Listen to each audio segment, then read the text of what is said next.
Hello friend, स्वागत है आपका अपने चैनल आज क्लास में। जैसे आपको पता है एनसीईआरटी टेस्ट सीरीज शुरू हो चुका है और ये टेस्ट सीरीज रोज सुबह 5:30 बजे लाइव चलता है। तो रोज सुबह 5:30 बजे लाइव आप हमसे जोड़ के अपना टेस्ट दे सकते हैं। और आज की इस वीडियो में एनसीईआरटी बुक से 30 महत्वपूर्ण ऑब्जेक्टिव प्रश्न लिया गया है। और ये जो 30 ऑब्जेक्टिव प्रश्न है ये बोर्ड एग्जाम 2021 के लिए काफ़ी महत्वपूर्ण है। तो प्लीज़ आप लोग वीडियो को शुरू से लेकर अंत तक देखिएगा। और चैनल को सब्सक्राइब नहीं किए तो चैनल को सब्सक्राइब कर लीजिएगा, साथ में बेल आइकन को ऑल पे दबा लीजिएगा ताकि जब भी क्लास हो तो आपके पास नोटिफिकेशन पहुंचता रहे। तो आइए शुरू करते हैं पहले नंबर प्रश्न से। पहला नंबर प्रश्न है कि चेका क्या था। काफी महत्वपूर्ण प्रश्न है कि चेका क्या था। ए ऑप्शन है सेना की टुकड़ी, बी ऑप्शन है पुलिस दस्ता, सी ऑप्शन है पादरी वर्ग, डी ऑप्शन है श्रमिक वर्ग। तो यहाँ पे आपको बताना है कि चेका क्या था। तो चेका पुलिस दस्ता था, इसे आपको याद रखना है। यानी यहाँ पे बी ऑप्शन क्या हो जाएगा, यहाँ पे बिल्कुल ही सही हो जाएगा। ये देखते हैं अगला प्रश्न। दो नंबर प्रश्न है कि निम्न में से कौन उपभोक्ता नहीं है। इसमें से आपको बताना है कि कौन उपभोक्ता नहीं है। ए ऑप्शन है घास, बी ऑप्शन है टिड्डा, सी ऑप्शन है हिरण, डी ऑप्शन है मेढक। तो यहाँ पे आपको बताना है कि निम्न में से कौन उपभोक्ता नहीं है। तो यहाँ पे घास क्या है, उपभोक्ता नहीं है। यानी यहाँ पे ए ऑप्शन क्या हो जाएगा, यहाँ पे बिल्कुल ही सही हो जाएगा। घास क्या है, तो ये उत्पाद है, तो ये आपको यहाँ पे याद रखना है। और यहाँ पे टिड्डा, हिरण और मेढक ये क्या है, उपभोक्ता है, तो इसे भी साथ में आपको याद रखना है। आइए देखते हैं अगला प्रश्न। यहाँ पे 3 नंबर प्रश्न है कि पदार्थ की चौथी अवस्था क्या है। काफी महत्वपूर्ण प्रश्न है कि पदार्थ की चौथी अवस्था क्या है। ए ऑप्शन है ठोस, बी ऑप्शन है द्रव, सी ऑप्शन है गैस, डी ऑप्शन है प्लाज्मा। तो यहाँ पे आपको बताना है कि पदार्थ की चौथी अवस्था क्या है। तो प्लाज्मा है, इसे आपको याद रखना है। यानी यहाँ पे डी ऑप्शन क्या हो जाएगा, यहाँ पे बिल्कुल ही सही हो जाएगा। काफी महत्वपूर्ण प्रश्न है, तो एक भी प्रश्न आप स्किप मत कीजिएगा। वीडियो को प्लीज आप लोग शुरू से लेकर अंत तक जरूर देखिएगा। और वीडियो को लाइक नहीं किए तो प्लीज आप लोग वीडियो को लाइक भी कर दीजिएगा। ये देखते हैं अगला प्रश्न। यहाँ पे 4 नंबर प्रश्न है कि cosec 31 degree minus sec 59 degree का मान ज्ञात करें। तो यहाँ पे देखिए 31 डिग्री का मान आपको पता नहीं है और 59 डिग्री का मान पता नहीं है आपको। तो दोनों में से किसी एक को आपको क्या करना है, चेंज कर देना है। तो सबसे पहले हम यहाँ पे प्रश्न उतार देते हैं। यहाँ पे देखिए कौशिक 31 डिग्री और माइनस यहाँ पे है सेक 59 डिग्री। अब यहाँ पे देखिए किसी एक को आप लोग चेंज कर दीजिए। तो हम पहले वाले को चेंज करेंगे तो ये दूसरे वाले को आपको चेंज नहीं करना है, उसको वैसे ही के वैसे आपको छोड़ देना है। तो यहाँ पे देखिए हम चेंज करते हैं। यहाँ पे देखिए कौशिक, यहाँ पे लिख देते हैं कौशिक 90 डिग्री और माइनस यहाँ पे क्या लिख देंगे 59 डिग्री। अब यहाँ पे देखिए 90 में से 59 घटेगा फिर कितना आ जाएगा हमारा 31 डिग्री आ जाएगा। लेकिन यहाँ पे एक फॉर्मूला बन जाता है। फिर यहाँ पे देखिए माइनस है तो माइनस, और सेक 59 डिग्री है तो यहाँ पे लिख देंगे सेक यहाँ पे 59 डिग्री। अब यहाँ पे देखिए एक फॉर्मूला बन गया कि कौशिक 90 डिग्री माइनस थीटा क्या होता है, तो ये होता है सेक, और थीटा की जगह पे कितना है 59 डिग्री है तो यहाँ पे लिख देंगे 59 डिग्री, माइनस है तो माइनस, और यहाँ भी क्या है सेक 59 डिग्री है तो यहाँ पे लिख देंगे सेक 59 डिग्री। अब यहाँ पे देखिए सेक 59 डिग्री में से सेक 59 डिग्री घट जाएगा तो कितना बचेगा, यहाँ पे 0 बचेगा। यानी यहाँ पे बी ऑप्शन क्या हो जाएगा, यहाँ पे बिल्कुल ही सही हो जाएगा। ये देखते हैं अगला प्रश्न। 5 नंबर प्रश्न है कि इंद्रधनुष में कितना रंग दिखाई देता है। काफी महत्वपूर्ण प्रश्न है कि इंद्रधनुष में कितना रंग दिखाई देता है। ए ऑप्शन है 10, बी ऑप्शन है 7, सी ऑप्शन है 12, डी ऑप्शन है 14। तो यहाँ पे आपको बताना है कि इंद्रधनुष में कितना रंग दिखाई देता है। तो जो इंद्रधनुष होता है उसमें 7 रंग दिखाई देता है, ये आपको याद रखना है। यानी यहाँ पे बी ऑप्शन क्या हो जाएगा, यहाँ पे बिल्कुल ही सही हो जाएगा। और जो इंद्रधनुष बनता है उसमें बाहर कौन सा रंग होता है, तो लाल रंग होता है, तो ये भी साथ में आपको याद रखना है। और सबसे अंदर कौन सा रंग होता है, तो बैगनी रंग होता है, तो ये भी साथ में आपको याद रखना है। ये देखते हैं अगला प्रश्न।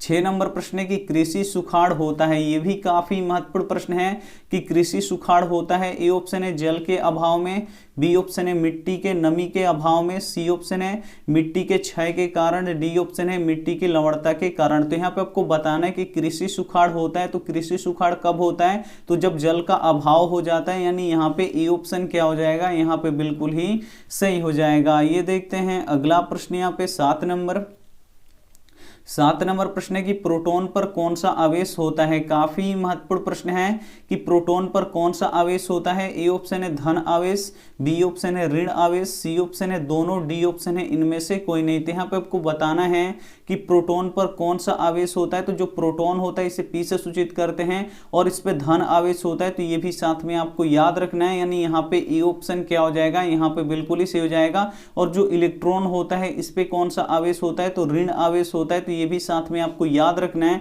और जो न्यूट्रॉन होता है इस पे कोई भी आवेश नहीं होता है, तो ये भी साथ में आपको याद रखना है। आइए देखते हैं अगला प्रश्न यहाँ पे 8 नंबर प्रश्न है, यदि tan थीटा बराबर 30 डिग्री हो तो थीटा का मान ज्ञात करें। ये भी काफी महत्वपूर्ण प्रश्न है। यहाँ पे दिया है tan थीटा बराबर यहाँ पे √3 दिया है, तो बोल रहे हैं यहाँ पे कि थीटा का मान आप क्या कर दीजिए, बता दीजिए कि कितना डिग्री होगा। तो यहाँ पे देखिए यहाँ पे tan है, जब तक tan हटेगा नहीं तब तक यहाँ से थीटा का मान निकलेगा नहीं। तो इधर भी यहाँ पे tan होता तो tan से tan कट जाता है, इसीलिए यहाँ पे देखना पड़ेगा कि tan कितने डिग्री का मान यहाँ पे √3 होता है। तो tan 60 डिग्री का मान कितना होता है, √3 होता है। तो उसके बदले में हम यहाँ पे क्या लिखेंगे, √3 के बदले में tan 60 डिग्री लिखेंगे। तो इधर है tan थीटा बराबर √3 के बदले में हम क्या लिखेंगे, tan 60 डिग्री लिख देंगे यहाँ पे, क्योंकि tan 60 डिग्री का मान कितना होता है, √3 होता है। तो यहाँ से देखिए tan से tan कट जाएगा, थीटा बराबर कितना निकल जाएगा, 60 डिग्री निकल जाएगा। यानी यहाँ पे बी ऑप्शन क्या हो जाएगा, यहाँ पे बिल्कुल ही सही हो जाएगा। तो उम्मीद करते हैं ये सभी प्रश्न आपको काफी अच्छी तरीके से समझ में आ रहा होगा। समझ में आ रहा है तो प्लीज आप लोग वीडियो को शुरू से लेके अंत तक देखिएगा, और वीडियो को लाइक नहीं किए तो प्लीज आप लोग वीडियो को लाइक भी कर दीजिएगा। ये देखते हैं अगला प्रश्न 9 नंबर प्रश्न है कि सेन साहब के आंखों का तारा कौन है। काफी महत्वपूर्ण प्रश्न है कि सेन साहब के आंखों का तारा कौन है। ए ऑप्शन है कार, बी ऑप्शन है खोखा, सी ऑप्शन है पुत्रिया, डी ऑप्शन है मदन। तो यहाँ पर आपको बताना है कि सेन साहब के आंखों का तारा कौन है। तो सेन साहब के आंखों का तारा कौन है, खोखा है, इसे आपको याद रखना है। यानी यहाँ पे बी ऑप्शन क्या हो जाएगा, यहाँ पे बिल्कुल ही सही हो जाएगा। ये देखते हैं अगला प्रश्न 10 नंबर प्रश्न है कि सूर्योदय और सूर्यास्त के समय आकाश लाल प्रतीत होता है, क्यों। काफी महत्वपूर्ण प्रश्न है कि सूर्योदय और सूर्यास्त के समय आकाश लाल प्रतीत होता है, क्यों। ए ऑप्शन है प्रकाश का परावर्तन के कारण से, बी ऑप्शन है प्रकाश के अपवर्तन के कारण से, सी ऑप्शन है प्रकाश के वर्णविक्षेपण के कारण से, डी ऑप्शन है प्रकाश के विवर्तन के कारण से। तो यहाँ पे आपको बताना है कि सूर्योदय और सूर्यास्त के समय आकाश लाल प्रतीत होता है, तो ये किसके कारण से प्रतीत होता है, तो ये होता है अपवर्तन के कारण से। इसे आपको याद रखना है। यानी यहाँ पे बी ऑप्शन क्या हो जाएगा, यहाँ पे बिल्कुल ही सही हो जाएगा। ये देखते हैं अगला प्रश्न यहाँ पे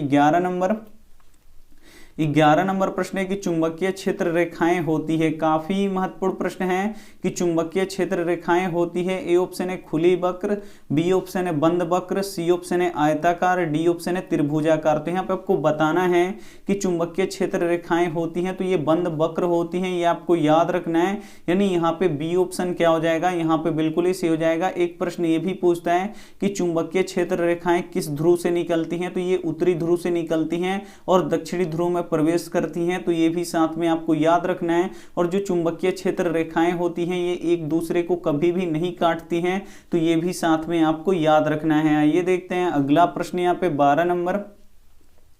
12 नंबर प्रश्न है कि उदासीनीकरण की क्रिया में क्या बनता है। काफी महत्वपूर्ण प्रश्न है कि उदासीनीकरण की क्रिया में क्या बनता है। ए ऑप्शन है अम्ल, बी ऑप्शन है लवण, सी ऑप्शन है भस्म, डी ऑप्शन है लवण एवं जल। तो यहाँ पे आपको बताना है कि उदासीनीकरण की क्रिया में क्या बनता है।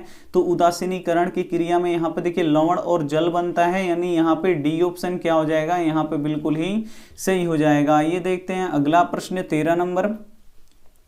13 नंबर प्रश्न है कि AP 4, 10, 16, 22 ... का सार्व अंतर ज्ञात करें। यहाँ पे आपको सार्व अंतर ज्ञात करना है। सार्व अंतर को किससे सूचित करते हैं, डी से सूचित करते हैं। और यहाँ पे देखिए सार्व अंतर क्या होता है, तो दो पदों का अंतर होता है, यानी दूसरे पद में से इसमें पहले पद को क्या करना होता है, घटाना होता है डी निकालने के लिए। तो यहाँ पे हमको सार्व अंतर निकालना है, यानी डी निकालना है। तो डी कैसे निकलेगा, तो दूसरे पद में से पहले पद को क्या कर लेंगे, घटा लेंगे।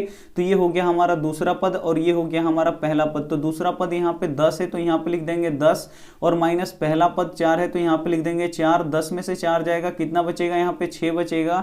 यानी हमारा सार्व अंतर कितना निकल जाएगा, यानी हमारा डी कितना निकल जाएगा, 6 निकल जाएगा। यानी यहाँ पे सी ऑप्शन क्या हो जाएगा, यहाँ पे बिल्कुल ही सही हो जाएगा। ये देखते हैं अगला प्रश्न यहाँ पे 14 14 नंबर प्रश्न है कि गरीबी हटाओ का नारा किसने दिया। काफी महत्वपूर्ण प्रश्न है कि गरीबी हटाओ का नारा किसने दिया। ए ऑप्शन है कांग्रेस ने, बी ऑप्शन है भारतीय जनता पार्टी ने, सी ऑप्शन है जनता दल ने, डी ऑप्शन है इनमें से कोई नहीं। तो यहाँ पे आपको बताना है कि गरीबी हटाओ का नारा किसने दिया था, तो कांग्रेस ने दिया था। ये आपको याद रखना है, काफी महत्वपूर्ण प्रश्न है। यानी यहाँ पे ए ऑप्शन क्या हो जाएगा, यहाँ पे बिल्कुल ही सही हो जाएगा। और कांग्रेस का यहाँ पे चुनाव चिन्ह क्या है, तो हाथ का पंजा छाप है, तो ये भी साथ में आपको याद रखना है। और भारतीय जनता पार्टी का चुनाव चिन्ह क्या है, तो कमल का फूल है, तो ये भी साथ में आपको याद रखना है। आइए देखते हैं अगला प्रश्न यहाँ पे 15 नंबर भी प्रश्न काफी महत्वपूर्ण है कि सार्क का मुख्यालय कहाँ है। काफी महत्वपूर्ण प्रश्न है कि सार्क का मुख्यालय कहाँ है। ए ऑप्शन है दिल्ली में,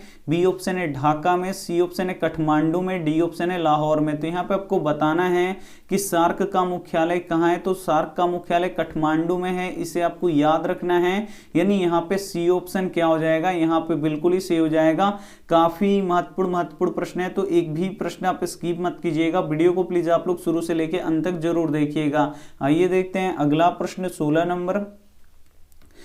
नंबर प्रश्न है कि लेखक के रिश्तेदार ने बहादुर पर क्या आरोप लगाए। काफी महत्वपूर्ण प्रश्न है कि लेखक के रिश्तेदार ने बहादुर पर क्या आरोप लगाए। ए ऑप्शन है पैसे चुराने का, बी ऑप्शन है गहने चुराने का, सी ऑप्शन है अंगूठी चुराने का, डी ऑप्शन है मोती चुराने का। तो यहाँ पे आपको बताना है कि लेखक के रिश्तेदार ने बहादुर पर क्या आरोप लगाए, तो पैसे चुराने का आरोप लगाए, इसे आपको याद रखना है। यानी यहाँ पे ए ऑप्शन क्या हो जाएगा, यहाँ पे बिल्कुल ही सही हो जाएगा। और कितने रुपए चोरी का आरोप लगा था, तो यहाँ पे 11 रुपए का लगा था, तो ये भी साथ में आपको याद रखना है। आइए देखते हैं अगला प्रश्न यहाँ पे 17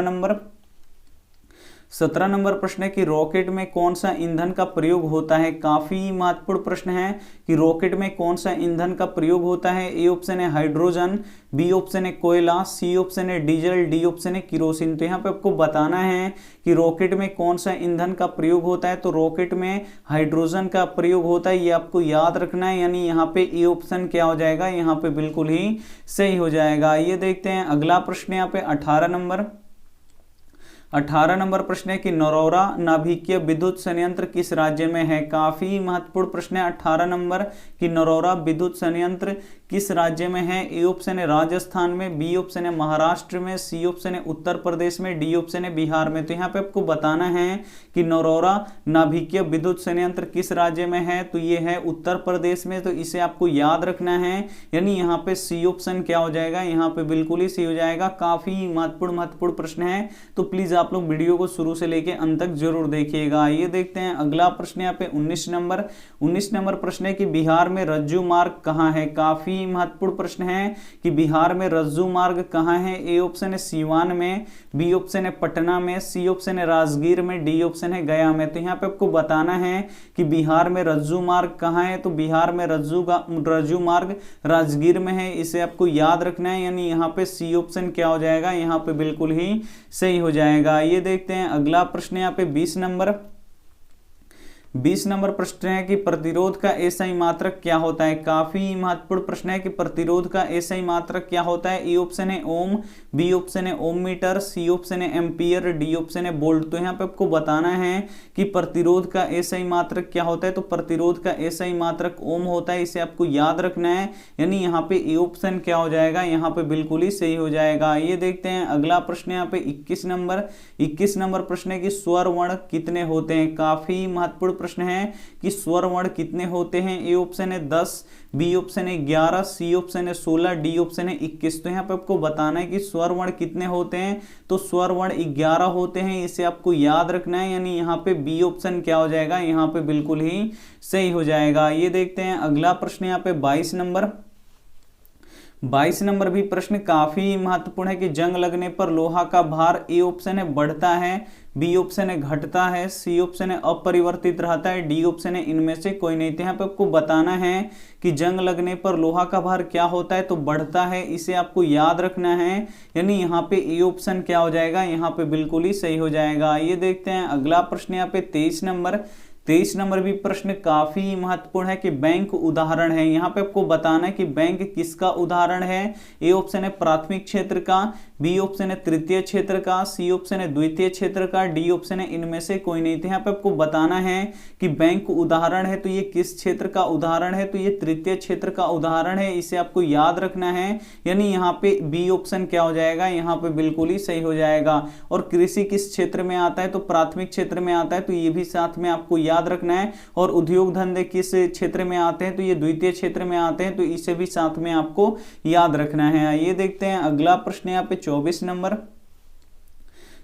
नंबर प्रश्न है कि सभी अम्लों में पाया जाता है। ये भी काफी महत्वपूर्ण प्रश्न है कि सभी अम्लों में पाया जाता है। ए ऑप्शन है ऑक्सीजन, बी ऑप्शन है हाइड्रोजन, सी ऑप्शन है नाइट्रोजन, डी ऑप्शन है कैल्शियम। तो यहाँ पे आपको बताना है कि सभी अम्लों में पाया जाता है तो क्या पाया जाता है, तो हाइड्रोजन पाया जाता है, ये आपको याद रखना है। यानी यहाँ पे बी ऑप्शन क्या हो जाएगा, यहाँ पे बिल्कुल ही सही हो जाएगा। सभी अम्लों में पाया जाता है तो क्या पाया जाता है, तो हाइड्रोजन पाया जाता है, यानी यहाँ पे बी ऑप्शन क्या हो जाएगा, बिल्कुल ही सही हो जाएगा। आइए देखते हैं अगला प्रश्न यहाँ पे 25 नंबर प्रश्न है कि कार की बैटरी में कौन सा अम्ल का प्रयोग किया जाता है। काफी महत्वपूर्ण प्रश्न है कि कार की बैटरी में कौन सा अम्ल का प्रयोग किया जाता है। ए ऑप्शन है हाइड्रोक्लोरिक अम्ल, बी ऑप्शन है सल्फ्यूरिक अम्ल, सी ऑप्शन है एल्कोहल, डी ऑप्शन है आसुत जल। तो यहाँ पे आपको बताना है कि कार की बैटरी में कौन सा अम्ल का प्रयोग किया जाता है, तो सल्फ्यूरिक अम्ल का प्रयोग किया जाता है, यानी यहाँ पे बी ऑप्शन क्या हो जाएगा, यहाँ पे बिल्कुल ही सही हो जाएगा। और सल्फ्यूरिक अम्ल का रासायनिक सूत्र क्या होता है, तो H2SO4 होता है, तो ये साथ में आपको याद रखना है। और हाइड्रोक्लोरिक अम्ल का रासायनिक सूत्र क्या होता है, तो HCl होता है, तो ये भी साथ में आपको याद रखना है। आइए देखते हैं अगला प्रश्न यहाँ पे 26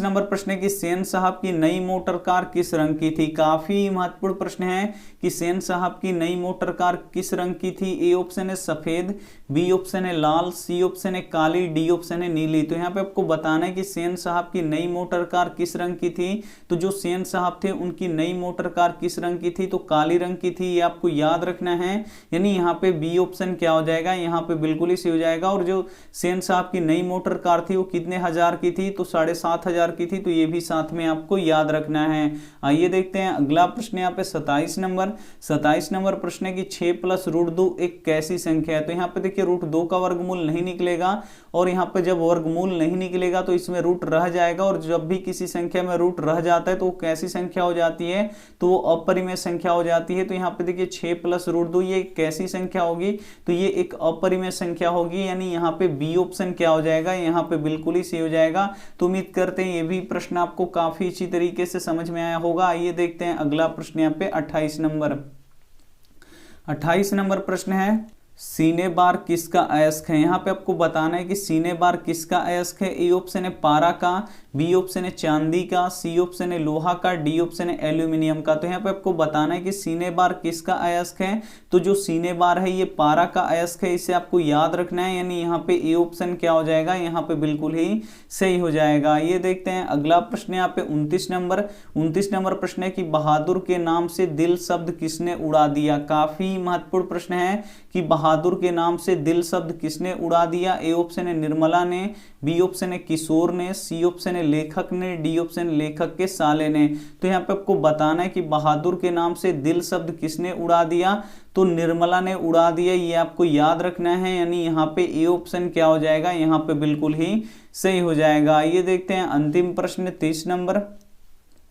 30 नंबर प्रश्न है कि पृथ्वी का विभव होता है। यहाँ पे आपको बताना है कि पृथ्वी का विभव कैसा होता है। ए ऑप्शन है धनात्मक, बी ऑप्शन है ऋणात्मक, सी ऑप्शन है शून्य, डी ऑप्शन है अनंत। तो यहाँ पे आपको बताना है कि पृथ्वी का विभव होता है, तो पृथ्वी का विभव शून्य होता है, इसे आपको याद रखना है। यानी यहाँ पे सी ऑप्शन क्या हो जाएगा, यहाँ पे बिल्कुल ही सही हो जाएगा। यहाँ पे आप लोग 30 प्रश्नों को सोल्व कर लिए हैं। अब आप हमें कॉमेंट करके बता दीजिए कि आपका 30 प्रश्नों में से कितना सही हुआ। और यहाँ पे देख लीजिए होमवर्क प्रश्न भी काफी महत्वपूर्ण है कि धन निकासी का सिद्धांत किसने दिया था। ए ऑप्शन है फिरोज शाह, बी ऑप्शन है दादा भाई नौरोजी, सी ऑप्शन है महात्मा गांधी, डी ऑप्शन है तिलक ने। तो जो भी ऑप्शन आपको सही लगे वो आप हमें क्या कर दीजिएगा, कमेंट कर दीजिएगा। आपके कमेंट का इंतजार रहेगा। वीडियो को लाइक नहीं किए तो प्लीज आप लोग वीडियो को लाइक कर दीजिएगा। अपने दोस्तों के पास इस वीडियो को जरूर शेयर कीजिएगा। चैनल को सब्सक्राइब नहीं किए तो चैनल को सब्सक्राइब करके साथ में बेल आइकन को ऑल पे दबा लीजिएगा, ताकि जब भी क्लास हो तो आपके पास नोटिफिकेशन पहुंचता रहे। Thank you for watching. मिलता है अगली वीडियो में, तब तक अपना ध्यान रखिए, मन लगा के पढ़ाई कीजिए। Take care and bye.